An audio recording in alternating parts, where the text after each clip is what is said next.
Miltäs tuntuu olla omalla parvekkeella? Mahtavaa.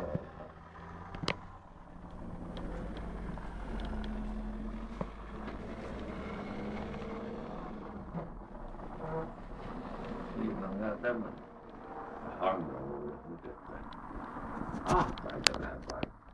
Sä oot kuvannut mua nyt niin monta kertaa, että älä nyt enää rupea. Tostahan sä aika usein katselit meitä, minä ja Minna, kun me tultiin tuolta linja-autoasemalta. Linja-autoasema on tuossa suoraan sun edessä. Joo, ihan olis nyt saapunut joku linja-auto, ehkä paikallisbussi, kun porukkaa tuli vähän, että kulkee tuonne oikealle päin. Kuka se vanhempi herra oli tuossa, kun ulkopuolella niin kun juteltiin, se meillä oli iso masu. Se on taloyhtiön hallituksen puheenjohtaja, jos mä muistan oikein. Asuu tuossa toisessa rapussa. Eli siinä rapussa, mistä tulitte. Joo, no sit täsmää vähän.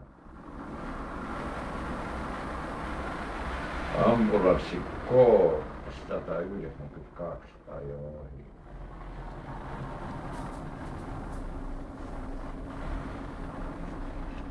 Täällähän on ihan täyttää